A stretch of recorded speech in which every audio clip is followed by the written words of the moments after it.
Welcome, listeners, to another fun episode of the Cracking Backs podcast.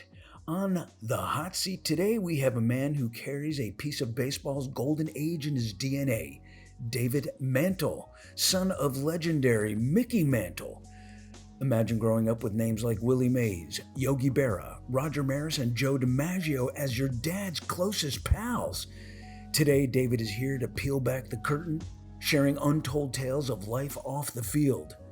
The man behind the Mantle myth, and even a love and connection to the powerhouse rock band Lynyrd Skynyrd. It's a glimpse into baseball history you won't want to miss. Stay tuned. Alrighty. Welcome to the show, Mr. David Mantle. You know, a lot of people probably know the last name Mantle, so we're gonna dive in. And one of the reasons I wanted you on the show, David, after meeting you and talking to you, you come from an era that I don't ever want to be lost. It's considered a great era. Your father and the people you hung out with were great, and I think our generation needs to hear stories that are from the recent past, and those stories never need to be forgotten. And you're a hell of a storyteller. So No, we want got it from Dad. well, your dad, for all those listening, is the great Mickey Mantle, one of the greatest baseball players of all time. And you grew up with a band that I consider one of the greatest Southern rock bands of all time, Lynyrd Skynyrd. I mean, if people don't know the song Freebird and know about Mickey Mantle's Home Run King, well, we're going to learn about that in the show today. So welcome to the show, Mr. Mantle, and it's a pleasure to have you on the show. Well, thank you. I'm glad I'm here. Your dad was born in 1931, which is kind of cool because my mom was born in 1931, and they're only a month apart, actually, which is kind of cool. He played center field and first base for the New York Yankees. But I want to hear. Let's give it. Start with the life of who your father is.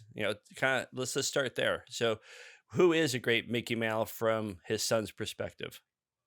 Well, luckily, he's from Oklahoma. Him and Mom were, and they were proud they were Okies. I can remember just a quick story here is that I was over at Mom and Dad's house, and I answered the phone for them, and it was the Texas Hall of Fame, and they go, "Man, we wanted to see if your dad would be interested in, letting us put him in here." And he goes, "Man, tell him thank you, but I'm an Okie." So. He didn't do that. I think they got a little discouraged. But he was proud from being from Oklahoma, but he was raised to be a baseball player, and it turned out he was one of the best. Is it true that he got recruited out of high school? Oh yes, he was. He was. I remember the contract he signed with the Yankees. His father had to sign because he wasn't old enough. Yeah. So that's what's weird. His father signed for him. That's crazy. I mean, especially when you consider nowadays. Yes. And another thing back then, his signature was totally different. It was just the regular M's. And is about like, of course, I was lucky enough, you could see in the contracts, like starting about 58, 59, he was starting to try to do those M's, and he was perfecting them. And, like by 60, he had the new signature. But the first contracts was the old M's. Yeah. When he was old enough. He didn't start out with baseball. He played football and basketball, didn't he? Oh, yes. He, in fact, he had I think a scholarship was offered to him from OU. But he stuck with football. I mean, baseball. Did he sustain an injury, though, that kept him from? Oh, what happened is he's got that osteomyelitis, and he was kicked in the shins, and I didn't know it was that kind of a serious of a disease, but they were talking about maybe having to amputate his leg, and that there would have been no Mickey Mantle or, not football, baseball, anything. But thank God for his mother. She said, "No, you're not doing that." And he turned out all right. But that was the beginning of his injuries. And it just seemed like he was just destined to be great, on bad But did he legs. have another injury to the other leg during baseball? Oh yeah, that's Oh, why I say that was a what knee. happened there? So So I mean, it was weird. In the mornings, you could hear him walking down the hall. It was just like crack, crack, crack, crack. I mean, that's how we knew he was coming. So if it was like to one of our rooms or what, who did something wrong? So where do you, before we go into all the injuries, where do you think he got his strong bat from? Because we talked a little bit about Oh, that. So where do you think he got his strong bat from, and why he was considered one of the greatest home run hitters of all time, and he's still considered to this day the greatest switch hitter of all time? So where did he get his strong bat from? well, his dad was God. He saw into the future, and he knew platooning would be it. And so his dad, I think, was right-handed, and his grandfather was left-handed. So that's how they started. One would pitch to him right, one would pitch to him left, and that's how they started it. But didn't he work in like And a quarry thank or God something? they were both, right and left.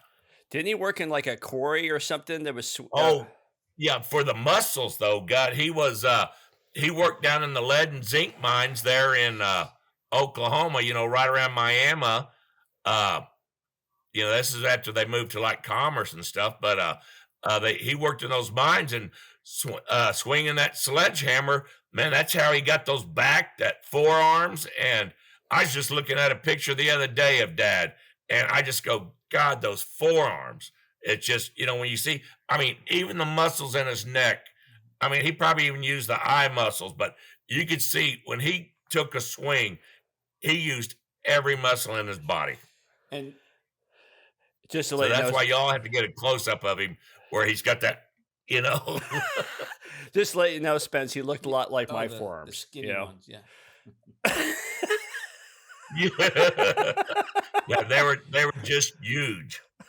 But he also got that big back from there too. And back then, they didn't really have weight. No one really worked out like they do now. And but so doing that, I think that was another thing that blessed him. God just said, we'll let you swing a sledgehammer for a while. Man. He's known for being one of the third highest in his career for adjusted base hitting, and like behind Barry Bonds and Mike Trout, which I didn't even realize that. I read up on that. I actually Barry Bonds obviously has a little bit of a tainted record, but I mean, I actually Yeah. covered him for about 8 years every time he would come play the Marlins. But he was a big guy, but he didn't start out that way. So No, that's if you look at some of the early pictures and stuff, it was yeah. a lot different. But Dad didn't look that big either when he started. So, but just as you get older, I think he was only God. I wish he wasn't even like we talked about, wasn't even old enough to sign his first contract or promise to play for the Yankees. His father had to do it for him. So, he was still in high Did school. I got a question. Go ahead. Hold on a second. I got a question. Why do you think so many names back then are still prevalent today? You go back 10 years and I bet people can't remember half the names that you hear. Yet back then, Roger Maris, your dad,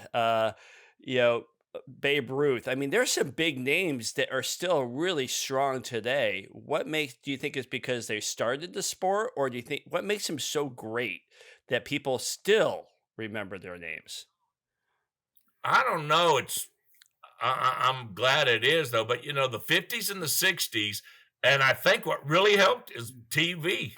I mean, back in he was a St. Louis Cardinal fan, and he always liked Stan Musial. But back then all they had was radios. So I mean, you sat around and listened to the radio. You weren't able, like, if you didn't go to the game, to sit and watch TV and see your favorite players. The only time you really saw them was if you were at the game. So, after the invention of TV and, games were being televised, that just Yeah, your popularity goes up. that's right. Mm. Did you go to the games, or were you able to watch it on TV, or did you remember one in particular episode or event? It's kind of hard to remember them all, but we were very blessed. And what else was fun? During spring trainings, we would pack up, or dad would already be there. And of course, mom didn't really like to fly, so we would take the trains and shoot. That was kind of fun, but I don't know how mom did it with four kids running around the train. But it would take us 3 days to get to Florida. But God, we had a blast just getting there. And of course, then after spring training was over, we were down there for 6 weeks. And what was fun is that the other ball players would bring their kids. So, I mean, that's why I've always talked about it. We were a family. I mean, the players hung out, the wives hung out, and then us kids hung out. And nobody was jealous. We were all there rooting for the Yankees. And, we had fun in our own ways while we were getting in trouble while the mom and dads were trying to keep us out of it. Did you ever see the likes of guys like Yogi Berra or Joe DiMaggio? Or Oh, yes, because, like, at spring training and, Phil towards the end, had retired. So, but Phil Rizzuto would be there with his daughters, and he had one son they named Scooter. So, I mean, we'd hang around them. But man, we grew up with them. I mean, because we had 6 weeks spring training, and then while we were younger, when the season got going, they'd pack us back up again, and we would take the train up to New York, and we lived right over the bridge in New Jersey, and so we were there for like the summers. did, So I mean, we'd go to the ballpark, and of course, we uh, didn't really take advantage of it, but we hung around the kids that we got to know in the neighborhood, and played baseball and stuff with them. was w- let's see, there was Willie Mays, Jackie Robinson, Hank Aaron, all those guys were pretty active during that time. Did you what Oh yeah, yeah, they were. It was uh, we of course what was great about New York at that time, they had three baseball teams. yeah. The Dodgers were there, and then of course the Yankees and uh, The Mets, right? Oh no, Giants. Giants, right? Jeez, that's right. Yeah. Gosh. So I mean, they had New York. Good thing it was populated like it was, because I Wow. mean, you had shoot your Yeah. pick of three great I teams. didn't even, I forgot about that. Goodness. Yeah, it's just I mean, that was just a unique time. Like excuse me, like I said, besides the invention of TV, baseball. I mean, but TV really did help. But just being there and just all the great players that Dad had, the honor of playing with. I mean, him and his teammates. One reason he played injured all the time, he told his boys, was that he goes, man, the guy sitting next to me on that bench could take my job. So he goes, that's one reason I played injured. I mean, that's how good Yeah. players back then. I mean, they're still great today too, but back then Yeah. anybody could have taken your Yeah. job. Do you ever keep in touch with any of the kids from those that era? Oh yeah, it's sad though, but we spoke to Ed Ford. We were always real close with them, and I talked to Ed, just about a month or so ago. But his older sister Sally Ann, she had just passed away, and Tommy, the youngest son of Whitey, was he got bit by a tick or something, was in the hospital, and I guess got Lyme disease or something. But he got up out of bed to do something and had a heart attack. So he died, way back before even my brother Billy or Mickey Jr. passed. Wow. Tommy was really young too.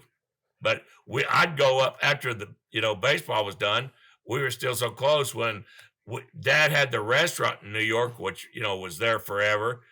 We would go up to New York, us kids, and we'd hang out with.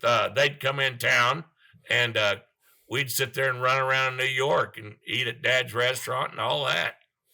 I remember going, speaking of Leonard Skinner, me and Tommy went to a Leonard Skinner thing that they had when they had like those VH1 things and the little studio audience and stuff. So we had great seats. We were right up front. So, I mean, we would do stuff. I mean, with the Fords, we were always together. I want to jump into that Leonard Skinner conversation, but I first want to ask, I think it was 1956, and Mickey Mantle was, your dad was challenging Babe Ruth's home run record. And I understand that the press was Right. really nasty about it because, all the diehard Babe Ruth fans wanted to, keep the legend alive and not some guy named Mickey Mantle to take that. Do you remember how that went? The press was not very nice. Well, that was in 61, of course. And, Roger was one of Dad's great teammates. And him and Roger and Dad were like in that home run duel, each other hitting home runs the whole season. So the Yankees, that season, they just, you probably got a lot of new fans, but they would always look in the paper, to see who, the fans would to see who's in front and all that stuff. And then Dad and Roger had fun with it. The press played it off that Dad and Roger hated each other. They lived together that season with Bob Serve. If anybody ever saw the movie 61, you'll show them, they would show each other the paper, look, we're fighting again. But they called them M&M, and they lived right? together. The M&M boys or something like that. Yep. Yeah. That's cool. That's right. I was just good. That was the question I was going to ask you about that movie that came out, and they kind of built them out these big rivals. But isn't that? I think they still do that, Spence, to this day in sports. They'll take people and they'll pit them against each other for ratings. In reality, Yes. they're all buddies. Oh yeah. But back then, I mean, I can remember and even after Dad retired, and he started doing like the baseball card shows and stuff, he'd be there with other people he played against. But man, you'd see them before or after the their time of signing or whatever. We'd be at dinner with their families and the other players. But Dad and man, it's just like they just picked up conversation like it was still in the 50s and 60s. I don't think back then, I'm sure there was rivalries and, they were always trying to beat the other one, but I don't think there was really like no animosity and stuff. Everybody really loved each other, but, it's just, for ratings, like you said, the papers would, put them against each Joe other. DiMaggio? Was there a rivalry? Joe was nothing against him or anything, but he was really kind of quiet. But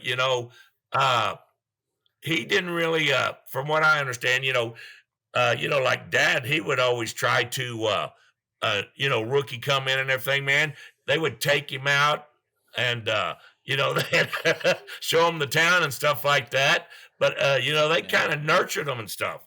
And back then, maybe it was just because it was the 50s. It was just Dad and Joe didn't hang out. Of course, Dad got into the drinking, which we'll probably talk more about later. But that was Joe D was pretty straight laced, I think. Isn't there an episode?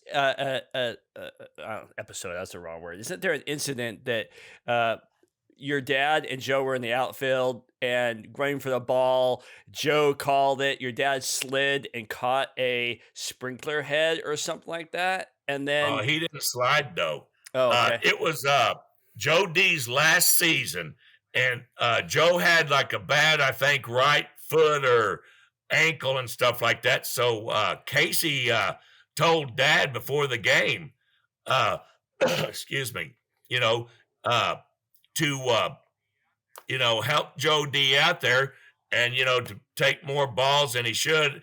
And there's one hit that was I forgot who hit it. Might have been Willie. I'm not sure.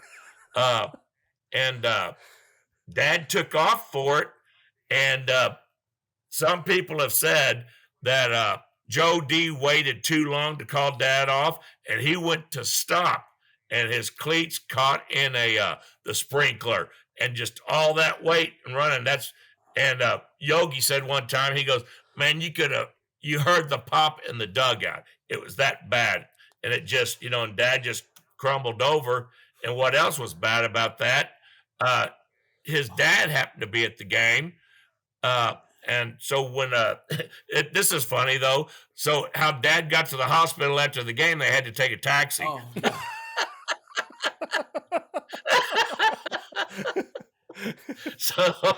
so his dad got out, and Dad was getting out, and Dad went to put his arm on him, and I guess he put a lot of weight on his dad, and his dad crumbled, and that just freaked him out, because like he goes, his dad was strong and stuff, but that's when they found out that the Mantle curse had hit his dad. It was that Hodgkin's disease, that cancer and stuff that runs in the family. And so that's when they found out that his dad had it. And, Mickey Jr., none of us even got to meet Dad's dad. Mm. So, but that's how they found out. He was keeping it from everybody that he was sick. And so after that, that's when I think he went to Colorado to, I guess that's where you went to try to get help. David, wait. Wow. I just Did he actually? Based on what you just said, I have to find it very entertaining that David reels off first names of some of the greatest players on earth, and he just got like. Did you say Casey? You mean Casey Stengel or who? Like, Yes, Casey Stengel. And then you mentioned Yogi, like Yogi Berra, he's talking to them like they're neighbors down the block. And Willie. and then Willie, like Willie Mays. I have to laugh because you're just throwing out these names like they're kind of the backyard guys. They're some of the greatest players. Right? It's funny.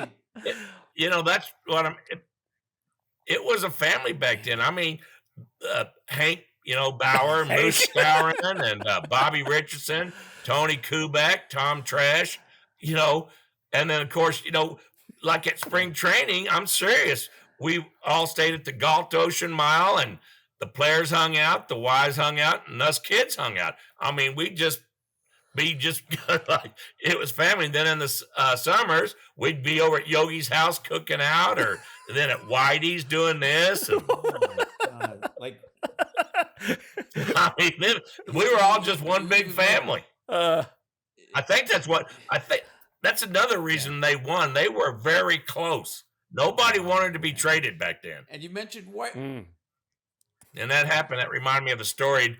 John Blanchard was a catcher for the Yankees, and of course when Elson came up too, but so I forgot where they traded it, but John was really just bummed out about it, and Dad was trying to give him a pep talk, say, hey, you're still playing, and we're sorry, hate that see you go, but they just back then, if you were traded, you wouldn't find out till that day. Yeah, you'd be like, you kind of maybe come in that morning, or you might even finish playing the game, and then they tell you. Oh wow! But it was just that's how it was back then. You didn't know about it much. Well, Spencer's still reeling of these name drops that we'll drop names, but we'll never touch this episode. I won't talk about Rizzuto's daughters. There is one story I got to tell you. Go ahead. Tommy Ford and my older brother Mickey Jr., they were in Cindy and Penny's bedroom, and they were hiding in the closet. Phil and Cora came in, and they heard them say, Cora said to Phil, "We got to keep these Mantle and Ford boys away from our daughters." And Mickey and Tommy were hiding in the closet. I mean, nothing happened, but just being in the room was that was bad enough. Right. Yeah, but but we were like I said, a family. I mean, we were very close, and man, us kids, we took up for each other too. Wow. Yeah, I got something. So if there's a guy that said that, and I don't, and I might be missing my facts up, and I thought it was from the incident against, I'll say Joey D, when he hit the sprinkler head. That he actually, after he hurt his leg, he still batted. Is that true? I don't think he did after that. Okay. Because he went down. They had to carry him off on a stretcher, if I remember. All right. Isn't there an incident that he showed up? There's another. I'm sorry to interrupt, but no. was that? Isn't there an incident that he showed up to the batting box and he's got his whole leg is all bloody and all that, and he still is playing even though he's bleeding and all bloody? He was bleeding through his uniform, and he had like something. This was in his hip, and it had abscessed. Mom said it was about that big, and it was just open and bleed. She said you could see the bone and all that stuff, but he but back then it's like he said, you didn't want to miss a game because that player next to you could take yours. Spencer, can you imagine that now? Can you imagine that now, a guy showing up to the plate bloody? No. I'm if someone hurts themselves playing golf, they're out. Right on. But it's different times. But back then too, it's like Dad mentioned one time. When I played, the players were stupid and the owners were smart. Now it's the players are smart and the owners are stupid. These contracts they get. Besides the good amount of salaries and stuff, there's a lot of other stuff in there. The union's a lot more powerful than it was back then, I think. And back then that was that era too, though. It's like how Dad was raised, and then seeing his dad get sick, still working in those mines, cracking those rocks and all that stuff, and he's got cancer. That's unbelievable. On a happy note, your dad, is he really in 12 World Series game? I think. Were you at any of those? Wow. God, yeah, we were, but I don't remember them. I used to kind of remember something about one thing, but like I said, God, we'd be at the ballpark, and us kids, we'd be out terrorizing people and stuff, and Dad wouldn't find out what we did till after the game. That's good. But it was just God. It was like I said, a big family, man. Hey, spring trainings. Oh God, I lived for them too, and Dad loved them. He couldn't wait to get back, see his teammates, and of course, Mom loved it too. She got to see Joni and the other wives. Joni was Whitey's wife, and so when it was cool when Phil had 3 daughters, and then but Scooter Rizzuto, his boy was, I think, Billy, my little brother's age. But man, we'd run around, get in trouble at the hotels and everything. I remember one thing about the hotel, the pool guy, always had the best tan in town. But he'd just be walking around in his bathing suit. But how the palm trees, he would just like jump up, just scale up that tree, cut off some limbs, and he made those little palm tree hats. He'd just go right up, cut some leaves off, come down, and you'd see him by the pool making his hats. Was spring training down here in Florida? No. No, God, we started out, it was in St. Petersburg. And then I think in 60, they moved to Fort Lauderdale. But I'm glad we did Fort Lauderdale. God, that's another thing. As we got older, we didn't go as much, after Dad retired, he would still kind of help out. But, we were down there during college spring break. So being on the beach, you had a lot to look at. David, I live down here. I live in Fort Lauderdale. That's why. Oh, we would put two. Yeah, we would put two cabanas together, and we called it Fort Cabana, and we would try to get girls. Come here, join our group. But we had two big old cabanas together with just enough room to squeeze in between them. Now, you didn't use your famous father to attract girls, did you? No. Dad always said, he goes, if I ever catch you, like using that or, being like, we never acted better because Dad goes, he always told us this, if we'd done wrong, he goes, if I ever catch you acting better than anybody, I'm going to knock you on your. So we knew better we were just like anybody else. We never acted better. Now, your dad had a kind of an iron fist when it came to making sure his boys were in line and respecting his mother, didn't he? Oh, yeah. And, but that's how Dad was raised. And I think that's another way about like that. We saw Dad take pain. So that's like I've got one tattoo. It says, take the pain.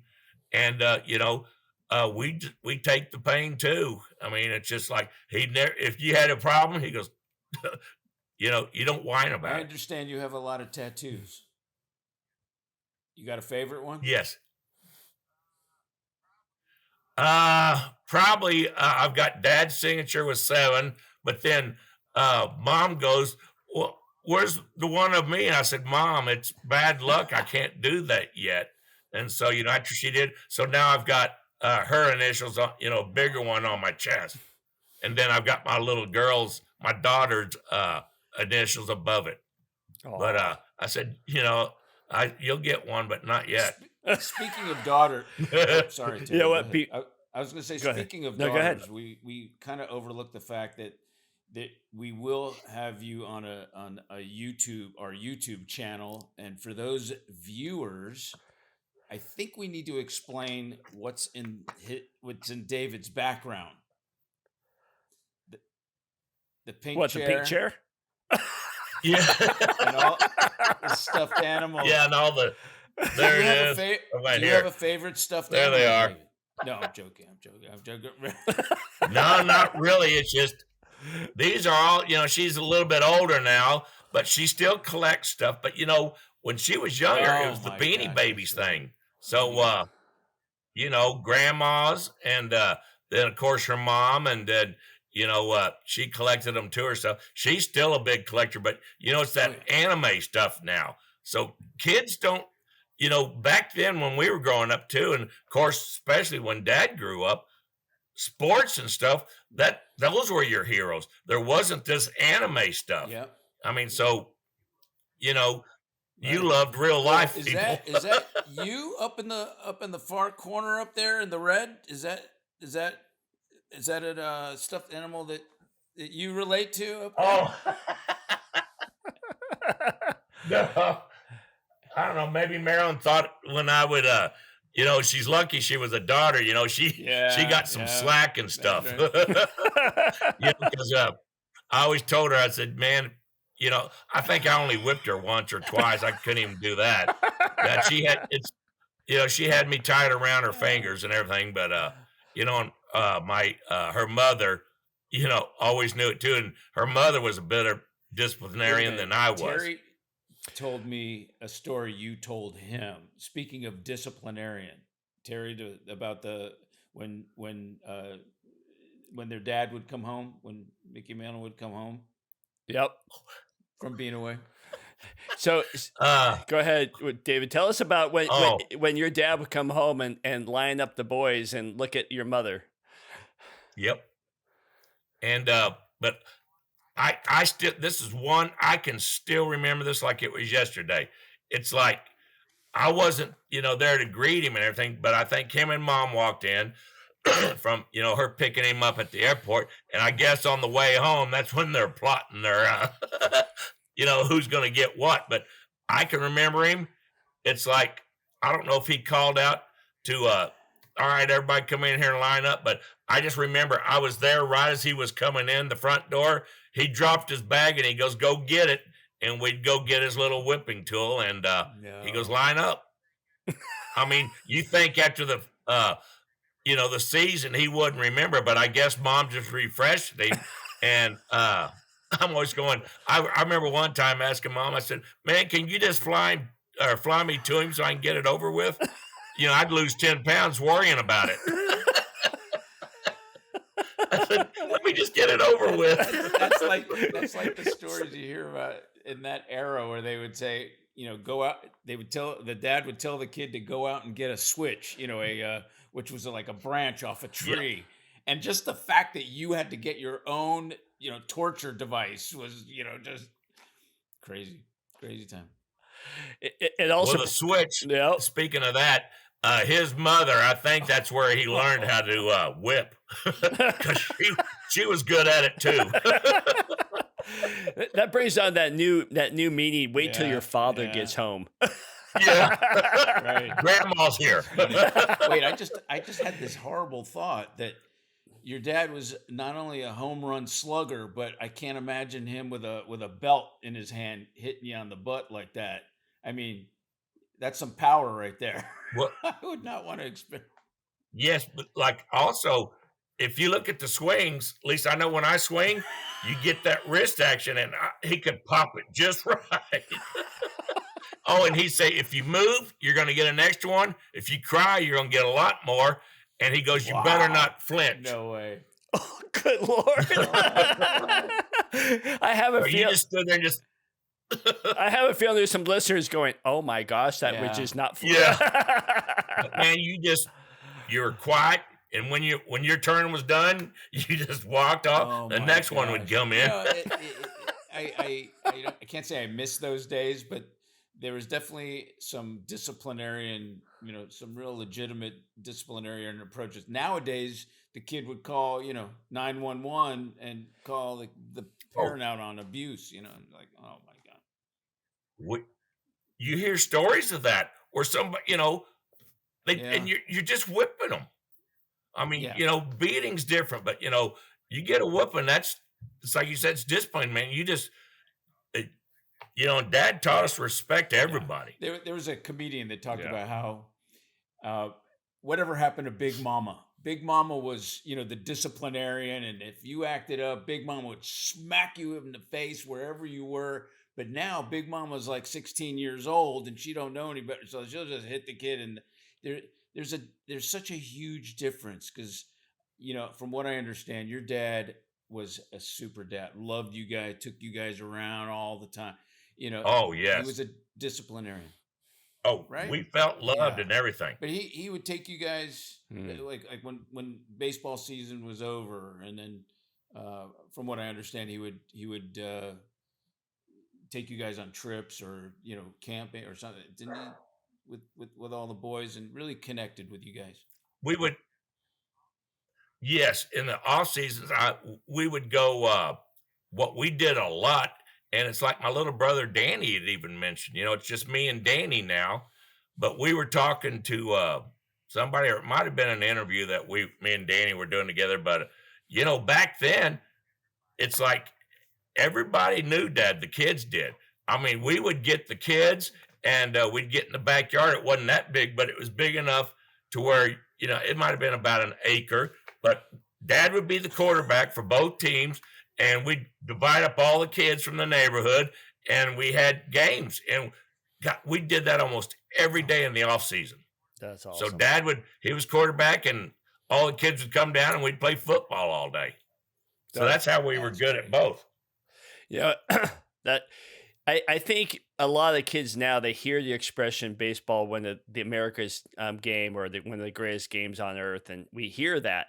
But I think a lot of the generation now doesn't know where that came from, and it came from your dad's era. Oh yeah. And I hope people understand why. What would your definition be of why it was considered the greatest game of all time, and why your dad and all that made it great? What was special about that? Is the fact that they didn't trade from every year, they were on a different team and it was like a family, or what do you think made it so great? Well, I think got Kitty. Here's one of her cats. Okay, go. Sorry. But of course, like I said, the invention of TV helped, but it was still just baseball, it just had that mystique, and maybe it's because, there were a lot of games. It was the summertime. Everybody's off. No school, no nothing. And so everybody, you could go to games with your kids. And, of course, and then, football is always winter. But summertime, it was, Cracker Jacks and, a pop. And, or what we did a lot was, of course, Yogi tried to talk Dad into going with him. And I wish Dad would have listened to Yogi. Yogi was a great businessman. But Yogi, got that Yoo-Hoo chocolate drink. My gosh, that's right. Wow. So I remember us wearing, there was one that we wore, it says, Mickey Mantle says, Yoo-Hoo is the chocolate drink of champions. Oh my God. Wow. Funny. So we wore T-shirts for Yoo-Hoo, but I remember we'd go to the ballpark, we'd grab a Yoo-Hoo, we'd get a hot dog, and then we got like a couple of packs of cards, and we would chew the gum, and we would save the cards. And before the baseball card craze really, took over, Bobby Cheney, one of Mickey Jr.'s really good friends, he was with Mom. He remembers, he's the one that told us this. He goes, I remember helping your mom carry boxes of, shoe boxes of baseball cards, and we threw them in the trash. Now, speaking of that, I can remember this. It was like, it was probably like one of the last cards. We used to put them in our bicycle spokes, to get the. But I can remember, I go, here, Yogi, and I put Yogi Bears in my front spoke. I'm going, no telling what that card be worth today. I can't believe you take a clothespin and you clip the. Yeah. I haven't thought about that. I did that too. And I remember folding Yogi up, but I go, here you go, Yogi. Like, I'm going, man, be proud. I'm choosing you today. Oh my gosh. Wow. All the collectors right now are just going boom, Well, I just wonder how many of Dad's we did that way. Oh, I'm sure a bunch. And I just wish we've never owned one rookie card. Unbelievable. Can you imagine what that? Did your dad like signing autographs later on? I heard there's a couple of times that people try and swindle him, give him a bottle of Jack or a bottle of something like that to try and get him a little drunk to sign more cards, and then he would be smart enough to know what they were doing and sign the card with a unique symbol or something like that, would flip him off or tell him to make the card worthless. Did he do stuff like that? Not that I really know of, but what he would do. I remember, his sons, we would take turns traveling with Dad as we got older, and the baseball craze was really going, when you'd have appearances at the card shows. And so we would take turns with Dad. I can remember one time I was with Dad, and he'd still be signing, busy talking, but he could still see everything going on. And when a kid walked up, and I think had like 6 balls, and Dad, he went ahead and signed them for him. And then Dad kind of like shuffled off after that. I'm going, where's he going? He walked over to this guy, and he goes, if I ever see you have a kid do do your dirty work, he goes, yeah. So he caught, I go, God, how'd you see that? Oh my God. That's, but he would know, he knew everything. That's like when he'd come home, like I said, he knew. Wow. I didn't even think that. Another thing before you go on to Leonard Skinner, he was the highest paid athlete or the highest paid baseball player in 1961. Do you mind asking, what was the highest paid athlete paid in 1961? Well, he got 100,000, and that was a lot. Wow. But I heard Babe Ruth got like 120 or something. Did your dad know Babe Ruth? I think I know. I don't think he ever met him, but I remember we've got a picture somewhere. It's probably just in one of the photo books, but Babe Ruth's wife and stuff, and Dad's like on the field, and they got a picture of them like talking together. That's cool. Wow, that's cool. So it was cool. But Dad never got to meet him. All right, I'm dying to talk about Leonard Skinner now. Let's Go. get into that. I got to hear. I love Leonard Skinner Go. band.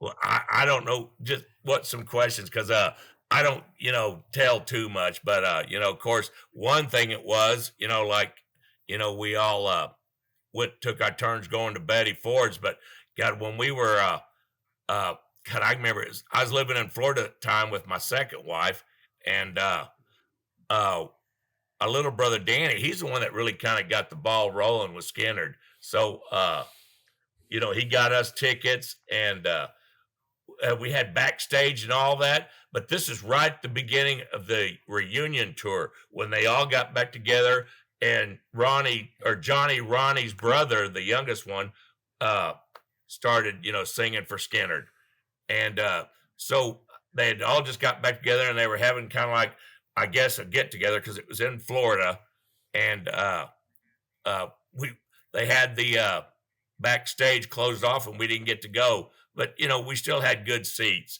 But it was just that was the beginning for me, and it just we've just stayed in contact, and of course it's sad, Gary Rosenton, he passed away a couple of months ago. So, but Leon, he was a real good friend of mine. Uh, he was just down to earth. He was the bass player for Skinner. So we had always talked when they'd come into town and stuff.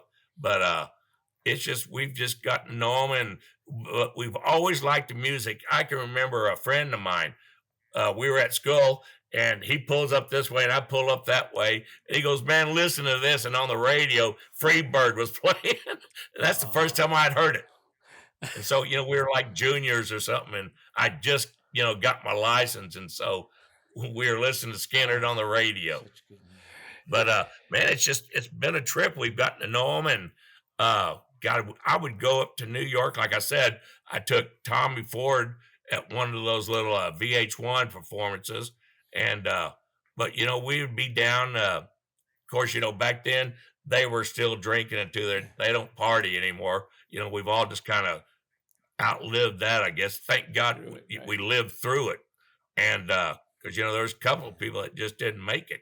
And like my little brother Billy, he got cancer and stuff, but he kind of gets through that. But it messed him up. They had to put him on that Dilaudid and stuff, and he got hooked to drugs. That was really, I guess, the beginning. And he just never kicked. He always thought he was going to die. He was 19, and man, he had bad luck. He just get pulled over and stuff, and so he was in prison, and they said he was walking to lunch, and that's when supposedly he had a heart attack and passed away. So we weren't even with him. That's what I don't know how mom did it. Losing 2 sons, her husband, and everything else. But Skinner was, it was just kind of like something for us to look up to, like like people had baseball, we had They Skinner. were inducted into the Rock and Roll Hall of Fame. They're like top 100 rock bands. Yeah, God, I wish I could remember what year. My memory, I've had a lot of head injuries. I wish I had a picture of it right now in front of me, but I had I'm a big Harley guy, and Dad hated it, that I had motorcycles. And of course, also, if he was still alive, I wouldn't have these tattoos. Because I remember one time I grew a mustache, and I thought he was going to pull it out. He had me almost on the ground saying, "You're going to shave." And I was still young, so I said, "Okay, Why okay." was he not into all that? But he just, man, we had the short hair, no facial hair, and it was just that's how he was raised, I guess. But I remember, that's how we worked when we'd be at spring training. It's just he was a good disciplinarian, but he wasn't cruel or anything like that. It's just his father, that's probably why we aren't smart Alex. So you became a rebel after your dad passed, because when I met you, you had facial hair, you had a beard and a mustache. Yeah. So you got a beard and mustache, you ride a Harley, and you get tattooed. You held it until later on in life, and then you just let loose, right? Oh, I did because Mom, she goes, God, if your dad was still alive. 'Cause I remember it's like, a couple years that, and then, that's when I really started riding motorcycles more and all that kind of stuff too. Cause he didn't really, like that either too much. Good stuff. That's crazy. What looking back, to for our stories before we end pretty soon, but looking back, what are some things about your dad that maybe, he has, like Spencer said, he has a reputation being a hard ass or whatever, or he has the reputation of being one of the toughest SOBs in baseball, just doing whatever. But what's some things that as an athlete, even though he was, highly paid back in the day, but he still had this work ethic that was unbelievable. But what's some things that to keep your dad's name alive? What's some things that people that is not in the on the internet about your dad that you want people to know about him? Well, one thing, because of his name, he was honored to help out with a lot of charities. I remember towards the end, we had the golf tournaments to, that bunch of celebrities and everything came to, but, he would do Make a Wish and, cancer stuff because cancer ran in the family. And, he did a lot of charity stuff. So, a lot of people got to meet him that way. And then, like we said, of course, he worked for a reserve life insurance company for a while too. And, through that, they would, have get togethers and dad would, travel around. That's kind of how he made his living after baseball. Thank, God that he had a name and everybody wanted it.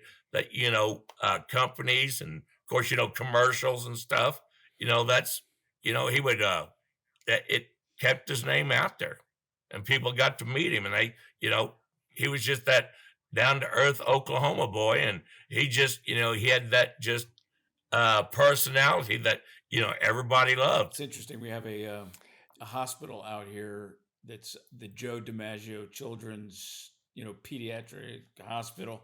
I was while you were talking, I'm wondering it could have been the Mickey Mantle Children's Hospital. I'm sure there's others out there that probably have his name still printed on Yep. something. It's great. Do you think baseball? Because I remember us talking when Dodgers first came to LA, and they talked about how when you signed with a team, you stay with the team till you retired almost, because and it became a family, and birthdays, everybody showed up for the kids, for weddings, everybody showed up and all that kind of stuff. And I remember hearing, I think it was Jay Johnstone talking about how it was such a families back then, and then now we have Yes. this trade thing where you can be with the team for a year, and then and it's almost like a bunch of individuals, and the guy next to you can be making three times what you're making. Where back, in your dad's era, it was pretty much they were all paid, they all worked together, they all traveled together, and so. Do you think that some of the free trade ruined the sport, or I mean, it's just it is what it is. But what do you think about that? Yes. Of course, back then too, traveling by trains, they got real close. And it's funny. He said the reason you don't hear a lot about what we did on the trains is because the sports writers traveled with us and they were doing it too. So, so they really couldn't say too much when they're doing it also. Great. But it just, it was just that time again. I don't know. Yeah. Baseball is also known for practical jokes. A lot of those guys are practical. What are some of the best practical jokes you remember hearing about what your father would do?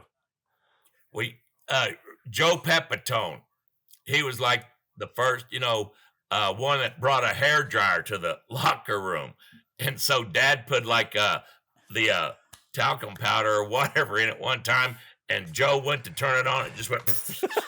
He just got out of the shower and stuff.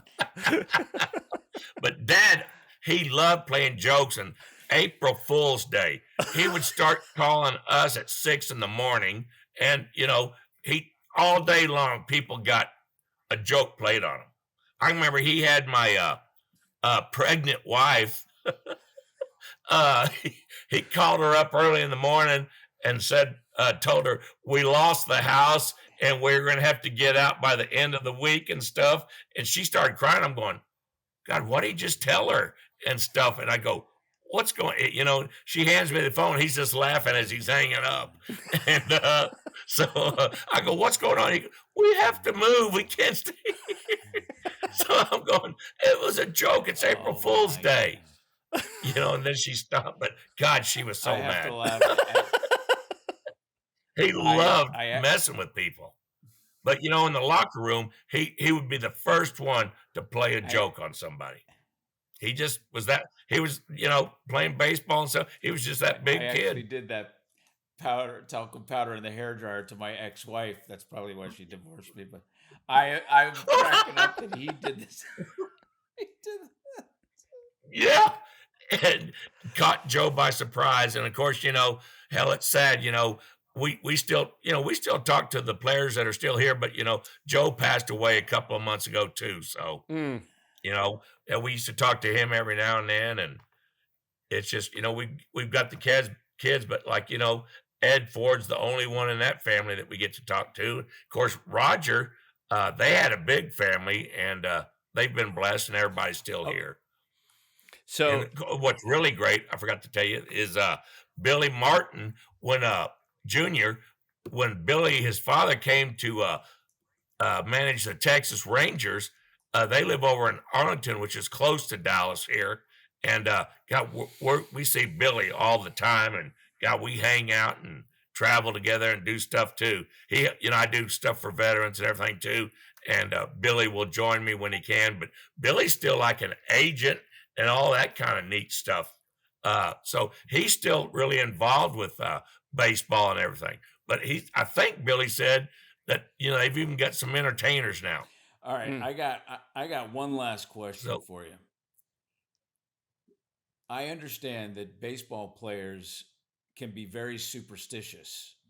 I've seen some hilarious things like you have to walk over the white line. You can't touch the white line. And then knowing that, you'll see guys jump over it and all that because it's bad luck if you touch the white line. But did your dad have any superstitions? I wish I remember. I just remember him playing jokes, but I don't know. I'm pretty sure he probably, and it's, it's like, I'm sorry, I can't remember like I used to, but I've had those head injuries, and maybe it's just because I'm getting old that I just don't remember. But I've been asked that before, and I've always wondered what it was. But I'm sure he had something like when he come up to the plate, or going to the outfield, don't step on the baseline and all that kind of stuff. That's probably one of the biggest ones that I hear about. I treated a guy who was a catcher for the Mets, and there was some laughter going on in the training room off to the side. And I asked what was up, and one of the other players said that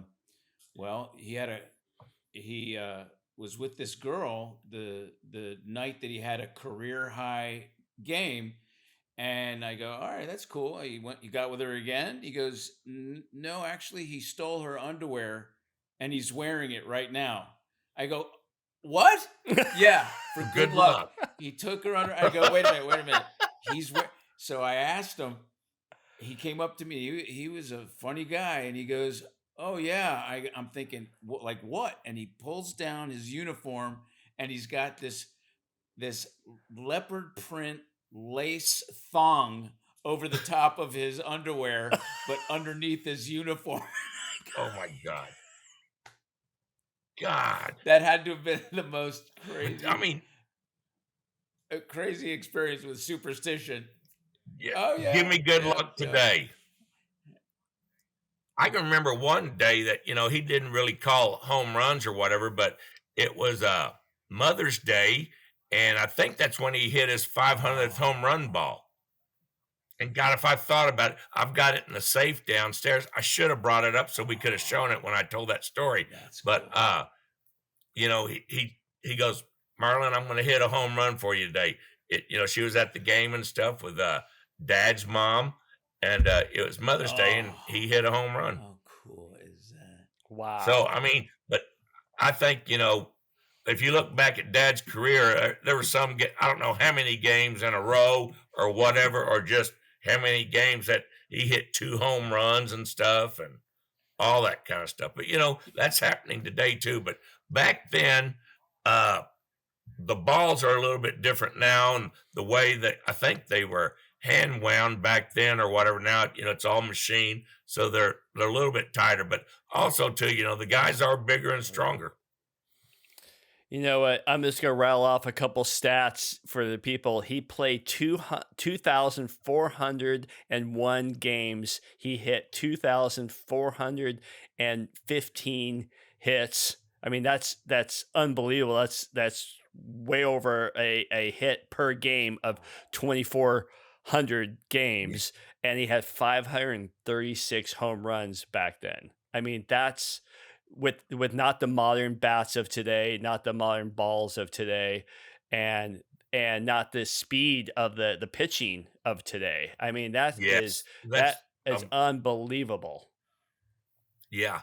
I'm glad you mentioned that. Yeah, the pitching is a little bit, they still had people that could throw a fastball and stuff back then, but it was just back then it was just Dad's raw power and stuff it's like I mentioned earlier, he used every muscle in his body, because I remember him telling me that once. He just, like I said, when y'all look at some of the pictures, I mean, the veins in his neck are just like popped out, is like this and everything. So, it was just, that time. And of course, it didn't hurt that he was a switch hitter. No. And I'm going to, off air, I'm going to ask you, and for everybody listening, if they want to see it, I'm going to ask you to take a picture of you and that $500 home run ball. And we're going to put it into the video so people can see. Oh, cool. Can see that. Cause I think that would be really cool to have that, have that ball, on our show and have people see it. Hey, I got that. I mean, that was fantastic, David. And I'm so honored that our friend Garrett, who's been on the show, introduced us. Right. He got so mad when he sat us next to each other and we hadn't connected. He's like, "Don't you know who this guy is yet?" And well, you were incognito because you had your beard on. But I'm so blessed that we've connected, and now you're part of our Cracking Backs family. And I'm glad to. And I hope everybody realizes that was an era that we should never, ever be forgotten. They played hard. They were tough, but they also treated each other with respect as a family.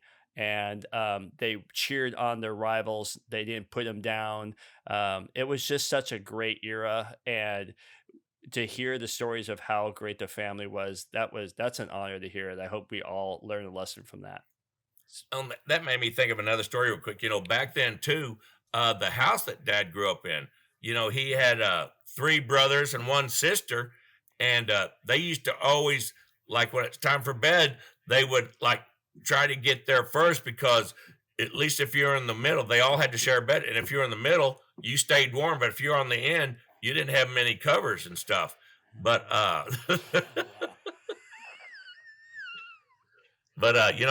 it was a different time then, and just the way he was raised, I think, by his father and all that. And then, like, one pitching to him right-handed, and then grandfather pitching to him left-handed. It was just, this was all God's plan. I look at it. It's just, that's what God had David, planned for Dad. Thank you so much for the nostalgic moment. That was a lot of fun. You brought up stuff that I completely forgot about, and was really fun to talk about. I'm sure there's more. I wish I could tell you when we're not on film. I'll tell you some other ones. Thanks, Dave. There you go. We can do locker room talk. All right. Well, how about you have a blessed day, David, and thank you for taking some time out to walk down memory lane with us. Well, man, bless y'all too, and I really do appreciate y'all having me. Anytime, though, okay? You got it. Thank you for listening to today's episode of the Cracking Backs podcast. We hope you enjoyed it. Make sure you follow us on Instagram at Crackin' Backs Podcast. Catch new episodes every Monday. See you next time.